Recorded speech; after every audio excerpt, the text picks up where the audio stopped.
नमस्कार, मैं हूं नवजोत रंधावा और आप देख रहे हैं हमारा खास कार्यक्रम पहेली। एक पिता ने अपनी बेटी को एक चीज दी और बोले कि भूख लगे तो खा लेना, प्यास लगे तो पी लेना, ठंड लगे तो जला लेना। बताइए क्या? तो आप खोजिए इस पहेली का हल। इसका सही जवाब हम आपको कार्यक्रम के आखिर में देंगे। फिलहाल हम सबको मालूम है कि श्री कृष्ण की नगरी द्वारका जो गुजरात में है और इस विशाल नगरी के सबूत आज भी समुद्र के अंदर पाए जाते हैं। लेकिन अगर हम ये कहें कि श्री कृष्ण द्वारका नहीं बल्कि कहीं और बसना चाहते थे तो क्या आप विश्वास करेंगे? जी हाँ, आज हम आपको एक ऐसी ही जगह की खोज में लिए चलेंगे जिसे माना जाता है कि द्वापर युग में श्री कृष्ण की पहली पसंद यही जगह थी, लेकिन किन्हीं कारणों की वजह से उनको गुजरात जाना पड़ा। तो आखिर ऐसा क्यों ना हो पाया और क्या है इस स्थान की पहेली, आइए जानते हैं।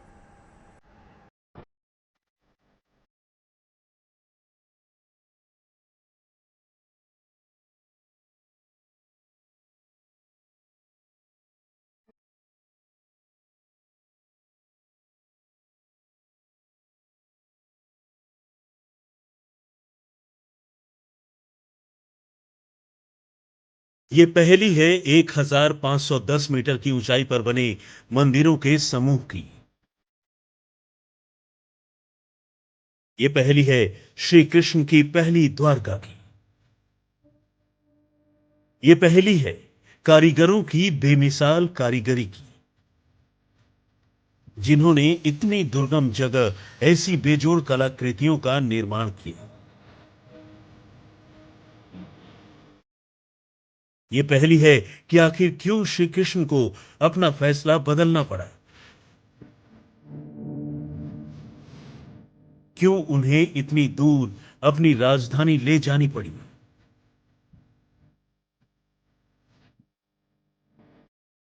मंदिरों के गांव के नाम से मशहूर इस स्थान को कुमाऊं का खजुराहो भी कहा जाता है।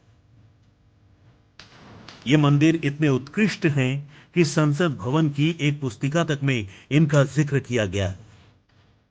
संसद भवन में एक पुस्तिका रखी हुई है जो उत्तराखंड के मंदिरों को लेकर के, यहाँ के शहरों को लेकर के जिनमें जिक्र किया गया है उनका। तो वहाँ पे आप देखेंगे कि उत्तराखंड में द्वाराहाट का नाम वहाँ पर अंकित है। वो शायद इन्हीं मंदिरों की श्रेष्ठता के कारण ऐसा किया गया है। कहते हैं कि इस स्थान पर कौरव भी रहे और पांडव भी। कहते हैं कि द्वापर युग में यहां नदियों को आपस में जोड़ने की कोशिश भी की गई थी। यहां के लोग मानते हैं कि अगर द्वापर में भगवान कृष्ण का सपना सच हो जाता तो उनकी द्वारका गुजरात में नहीं बल्कि उत्तराखंड के द्वाराहाट में हो। वहीं लोग ये भी कहते हैं कि मंदिरों के इन समूहों का निर्माण एक ही रात में हुआ था। द्वारिका को बनाने में भगवान श्री कृष्ण जी ने जिस प्रकार से द्वारिका को एक रात में बनाया था, कत्यूरी राजाओं की भी ये इच्छा थी कि हम एक रात में द्वाराहाट को बसाएं, एक रात में ही जो है द्वाराहाट का निर्माण करें। इसलिए हमारे यहाँ 365 जो है मंदिर और जो है इतने ही जलाशय यहाँ पर हैं। इतिहास की कई गुत्थियों को अपने वजूद में समेटे है उत्तराखंड का द्वाराहाट, जो अल्मोड़ा की सुरम्य वादियों के बीचों बीच पहाड़ियों पर बसा है, रानीखेत से लगभग 13 मील दूर।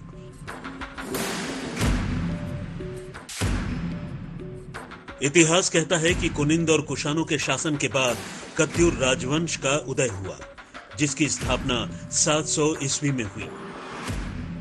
बसंत देव को कत्यूरी राजवंश का वास्तविक संस्थापक कहा जाता है। बागेश्वर के शिलालेख से जो जानकारी मिलती है वो कहती है कि जोशीमठ का नरसिंह मंदिर बसंत देव ने ही बनवाया था। बागेश्वर में बैजनाथ मंदिरों के समूह से प्रमाण मिलता है कि कत्यूर वंश की राजधानी अल्मोड़ा के कत्यूर में थी। तालेश्वर व पांडुकेश्वर के दान पात्र भी इस बात की पुष्टि करते हैं कि कत्यूरी राजवंश का शासन कत्यूर घाटी से लेकर जोशीमठ चमोली तक था। अंग्रेजी के इतिहासकार एटकिंसन दावा करते हैं कि कत्यूरी राज्यों की सीमा उत्तर में तिब्बत, पूर्व में गंडकी, दक्षिण में कठेर यानी रुहेलखंड तक थी। इस राजवंश के बारे में माना जाता है कि वे अयोध्या के शालिवाहन शासक के वंशज हैं और इसलिए वे सूर्यवंशी हैं। किंतु बहुत से इतिहासकार उन्हें कुनिंद शासकों से जोड़ते हैं तथा कुछ इतिहासकार उन्हें खसमूल से भी जोड़ते हैं, जिनका कुमाऊं क्षेत्र पर 6वीं से 11वीं सदी तक शासन था। उत्तराखंड के अंदर कत्यूरी राजवंश 6वीं शताब्दी से और 11वीं शताब्दी के बीच में उसके शासकों का राज रहा। बहुत सारे इतिहासकार कुनिंद राजवंश से मानते हैं, बहुत सारे इतिहासकार अयोध्या से संबंधित इनका इतिहास मानते हैं, परंतु कत्यूरी राजवंश के द्वारा बनाए गए मंदिर, उनका स्थापत्य, उनका आर्किटेक्चर, उनका राजवंश बहुत महत्वपूर्ण रहा। बहुत सारे मंदिरों के अंदर ताम्र अभिलेख भी प्राप्त हुए हैं और कुनिंद शासकों की भी प्रशस्ति हमें प्राप्त होती है। लेकिन एक रात में इतने मंदिरों का एक साथ बनना संभव नहीं है। पुरातात्वीय प्रमाण भी कहते हैं कि कत्यूरी राजाओं के कार्यकाल में कई पीढ़ियों तक इन मंदिरों का निर्माण होता रहा। एक रात में इतना निर्माण नहीं हो सकता। कत्यूरी राजाओं ने इस पर समय समय पर 9वीं सदी से लेकर के आगे इसका निर्माण कार्य शुरू किया और जो 12वीं सदी तक के मंदिर यहाँ पर मिलते हैं। द्वाराहाट को आप मंदिरों का गुच्छा कह सकते हैं, क्योंकि यहाँ पर समूहों में मंदिर बने हुए हैं। पुरातात्विक रूप से द्वाराहाट के 55 मंदिरों को 8 समूह में विभाजित किया गया है।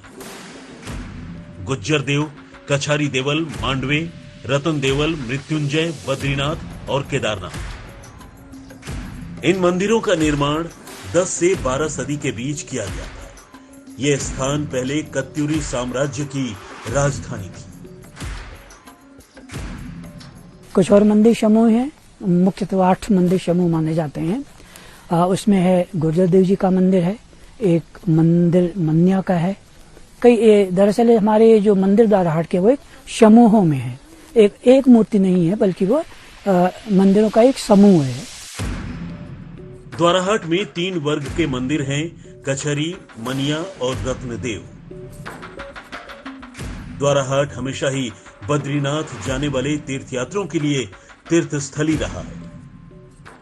इसके पौराणिक महत्व के कारण द्वाराहाट को उत्तर की द्वारका यानी भगवान कृष्ण के निवास के रूप में भी जाना जाता है, जहां कहते हैं कि भगवान कृष्ण अपनी भव्य नगरी को आकार देना चाहते थे। लगभग 9वीं 10वीं शताब्दी के आसपास जब कत्यूरों का शासन पूरे उत्तराखंड के अंदर था, तो ये द्वाराहाट जो है कत्यूरी वंशी राजाओं की राजधानी रही है। तो उनका ये रहा कि जो भगवान श्री कृष्ण जी द्वाराहाट को द्वारिका बनाना चाहते थे, उस सपने को हम साकार करें। तो उन्होंने उसको ध्यान में रखते हुए यहाँ जो है मंदिरों का निर्माण कराया। हिंदू धर्म की आस्था के केंद्र बिंदु हैं हमारे 4 धाम, लेकिन दावा किया जाता है कि यहाँ के निवासियों को बद्रीनाथ और केदारनाथ जाए बिना भी इन तीर्थ स्थलों का पुण्य मिल जाता है, क्योंकि मान्यता है द्वाराहाट में ही साक्षात वास है देवादिदेव महादेव के केदारनाथ और जगत के पालनहार श्री हरि के बद्रीनाथ धाम का। हमारे यहाँ के लोगों को बद्रीनाथ जी और केदारनाथ जी जाने की उतनी आवश्यकता नहीं है, क्योंकि हमारे यहाँ स्वयं उसी पांडव कत्यूर वंश के समय से कहना चाहिए कि बद्रीनाथ जी की स्थापना भी कर दी गई है, केदारनाथ जी की स्थापना भी कर दी गई है और महामृत्युंजय के रूप में शंकर जी की यहाँ पर स्थापना कर दी गई है। इन मंदिरों की कारीगरी इतनी नायाब है कि आपको एक बार खजुराहो के मंदिर भी फीके लगने लगेंगे। द्वाराहाट के मंदिरों की शिल्पकारी मुरैना के बटेश्वर में बने मंदिरों की तरह ही है, जिन्हें न सिर्फ विदेशी आक्रांताओं ने लूटा, बल्कि हमारी संस्कृति और विरासत पर भी प्रहार किया। पौराणिक मान्यता है कि कुमाऊं में ही भगवान विष्णु ने कूर्मावतार लिया था और कहते हैं कि ऋषि मुनियों ने अपनी तपोस्थली बनाने के लिए हिमालय के इसी भाग को चुना। द्रोणागिरी पर्वत की इन्हीं वादियों में माधव ने अपनी द्वारका बसाने की कल्पना की थी और इसी स्थान पर कत्यूरी राजाओं ने मंदिरों की अद्भुत रचना भी की, जिनमें से कई मंदिर रोहेलों के आक्रमण में नष्ट हो गए।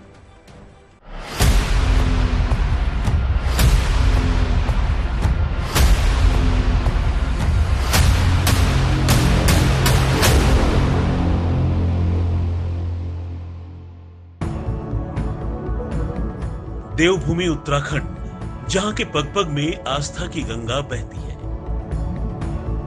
जहां के तीर्थों में मोक्ष की कल्पना साकार मिलती है। उसी देवभूमि के द्वाराहाट में राजाओं ने पहाड़ों में मंदिरों की एक ऐसी श्रृंखला का निर्माण करवाया जो आने वाली पीढ़ियों के लिए मिसाल बन गया, एक पहेली बन गया। दुर्गम पहाड़ियों के बीच में मंदिरों की एक ऐसी विस्तृत श्रृंखला का निर्माण करना वाकई में एक अनोखी पहेली है। तो चलिए जानते हैं द्वाराहाट के अतीत को। माना जाता है कि द्वाराहाट का इतिहास कत्यूरी शासक शालवाहन से प्रारंभ होता है। यहां मंदिरों का निर्माण समूह में कत्यूरी शासकों ने करवाया था। यहां मुख्यतः बद्रीनाथ मंदिर, केदारनाथ मंदिर, मृत्युंजय मंदिर की प्रतिलिपियां बनी हैं। स्थानीय निवासी और इतिहासकार दावा करते हैं कि रुहेलों के आक्रमण में मंदिरों की मूर्तियों को तोड़ दिया गया था।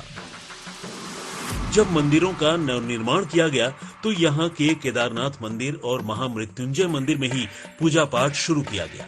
बाकी मंदिरों की मूर्तियों को यहाँ के बद्रीनाथ मंदिर में रखवा दिया गया। प्रथम विश्व युद्ध के बाद जो है, वैसे देखा जाए तो ये रुहेलों के आक्रमण के कारण ये सारे मंदिर समूह नष्ट कर दिए गए थे।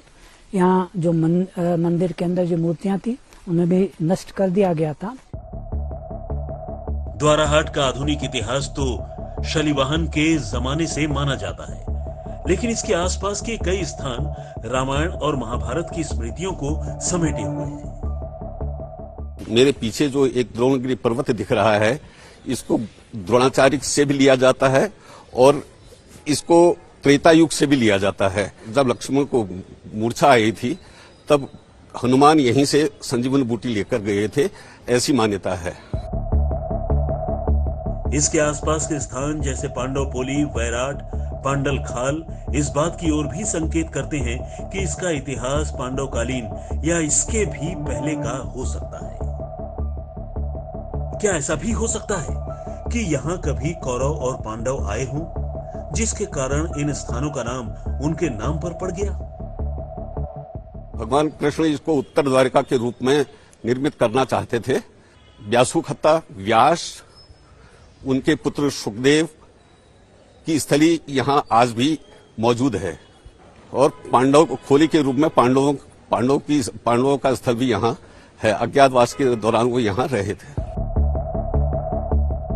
आखिर इतने बड़े बड़े पत्थरों को तराशकर कैसे इतनी ऊंचाई पर ले जाया गया होगा, ये भी अपने आप में एक पहेली है। नागर शैली में बने ये मंदिर अपनी भव्यता के लिए समूचे विश्व में जाने जाते हैं। इन मंदिरों के शिल्प में हिंदू देवी देवताओं के मूर्तियों की नक्काशी आपका मन मोह लेगी। इन्हें देखकर आप सहसा कह उठेंगे, वाह क्या नायाब कारीगरी है। बद्रीनाथ, जोशीमठ इत्यादि जगह पर उस मार्ग पर सैकड़ों ऐसे छोटे छोटे मंदिर हैं जिसका कि 9वीं, 10वीं, 11वीं शताब्दी में कत्यूरी राजवंश के राजाओं ने हिंदू देवी देवताओं पर आधारित उनको श्रद्धा से समर्पित किया, जिसके अंदर महिषासुरमर्दिनी, कुर्मावतार जो कि भगवान विष्णु के अवतार माने जाते हैं, उस तरह के बहुत सारे ऐसे मंदिरों का निर्माण किया कि जो भारत की स्थापत्य कला के बहुत अद्भुत नमूने हैं। दावा किया जाता है कि कत्यूरी राजा शिवभक्त थे और अपनी विशेष स्थापत्य कला के कारण उनकी ख्याति दूर दूर तक फैली हुई थी। द्वाराहाट के हर मंदिर में एक खास विशेषता है। जिस भी भगवान की मूर्ति मंदिर के अंदर होगी, उनका छोटा प्रतिरूप मंदिर के बाहर चौखट के ऊपर अंकित किया गया है, जिससे ये पता चल सके कि मंदिर के अंदर कौन से देवी देवता की प्राण प्रतिष्ठा है। लेकिन मंदिर की सबसे बड़ी पहेली तो यहाँ की दो नदियों को जोड़ने की योजना से जुड़ी है। जिस कल्पना को साकार करने की किंवदंती जुड़ती है श्री कृष्ण से, जहां द्वारकाधीश अपनी भव्य द्वारका बसाना चाहते थे।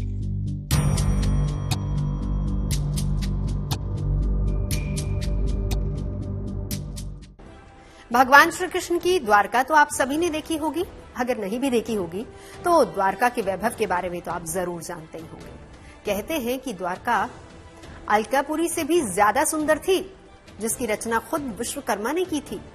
कहते हैं कि पहले अपनी द्वारका माधव द्वाराहाट में ही बसाना चाहते थे, लेकिन केशव की ये परिकल्पना साकार न हो सकी, जिससे जुड़ी एक पौराणिक मान्यता भी है और कई दंत कथाएं भी।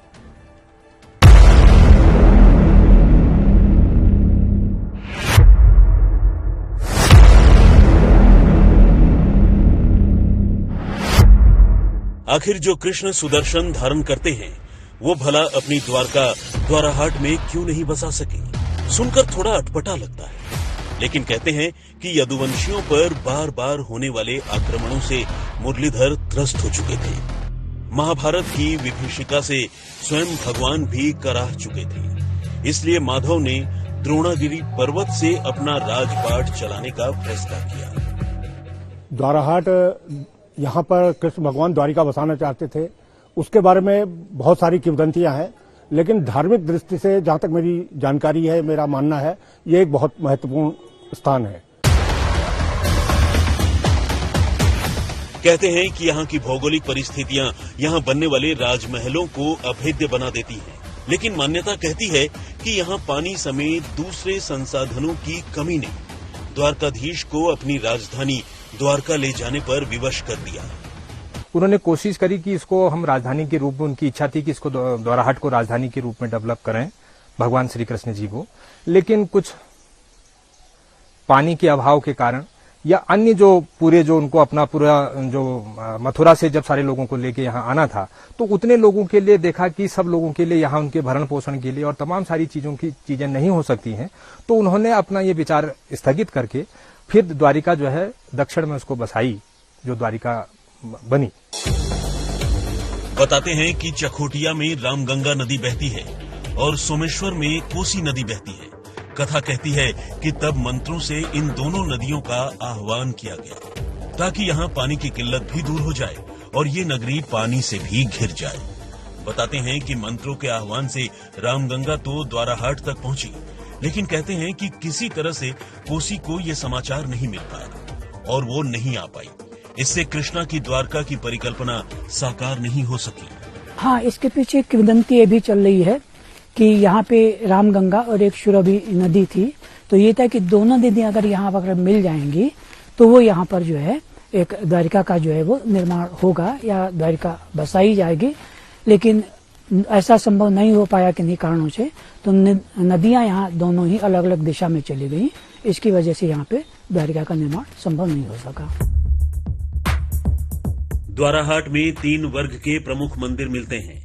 पहला कचहरी का क्षेत्र कहलाता है, जहां कत्यूरी राजा न्याय किया करते थे।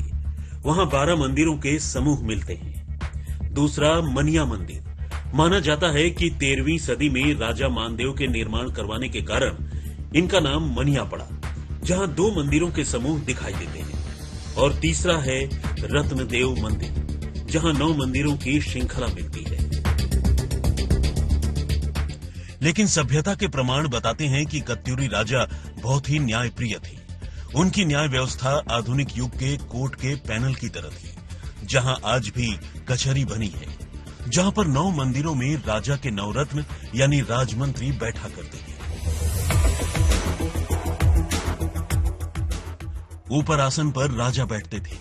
पैनल में विषम संख्या में सदस्य हुआ करते थे। बहुमत के आधार पर फैसला किया करते थे। पूरे कुमायूं का कत्यूरी वंश का शासन यहीं से चलता था। ये जो है राज दरबार में जिस प्रकार से न्याय करने के लिए जो अपने मंत्रिमंडल के साथ न्याय करने के लिए जो कचहरी बैठती थी, तो यहीं पर बैठ करके न्याय किए जाते थे। और जिस प्रकार से आप देख रहे हैं कि एक समूह के रूप में यहाँ पर 9 लोग, 9 मंदिर बने हैं, तो 9 उनके मंत्रीगण यहाँ पर बैठते थे। पौराणिक स्थानों से कई मान्यताएं जुड़ी होती हैं। पीढ़ी दर पीढ़ी किंवदंतियां आस्थाओं में रच बस जाती हैं, जनमानस में घुल मिल जाती हैं। आस्था की बात करें तो जो कान्हा गोवर्धन पर्वत उठा सकते हैं, वो भला मार्ग की बाधा बनते द्रोणागिरी पर्वत से होकर पानी की धारा को क्यों नहीं बुला सकते? 2 विपरीत नदियों के मार्ग क्यों नहीं परिवर्तित कर सकते? पहाड़ों के चारों तरफ एक नई द्वारिका को क्यों नहीं बसा सकते? ये हमारी आस्था है जिस पर प्रश्न चिन्ह नहीं लगाया जा सकता। लेकिन कत्यूरी राजाओं की सोच पर भी हमें गर्व करना चाहिए, जिन्होंने भव्य मंदिरों की श्रृंखला को आयाम दिया, जिससे हमारी आने वाली पीढ़ियां गौरवशाली परंपरा और अतीत को जान सके। इतिहास कहता है कि 8वीं से 12वीं सदी मंदिरों के निर्माण का स्वर्णिम काल रही है, जहां एक से बढ़कर एक नायाब मंदिरों का निर्माण हुआ। तो ये थी आज की दिलचस्प पहेली। वैसे कार्यक्रम की शुरुआत में भी हमने आपसे एक पहेली पूछी थी, उम्मीद करते हैं कि आपने उसका जवाब तो ढूंढ ही लिया होगा। पिता ने बेटी को एक चीज दी और बोले, भूख लगे तो खा लेना, प्यास लगे तो पी लेना, ठंड लगे तो जला लेना। बताइए क्या? तो उत्तर है नारियल। तो आज की इस पहेली में बस इतना ही। देश और दुनिया की अच्छी और सच्ची खबरों के लिए देखते रहिए गुड न्यूज टुडे।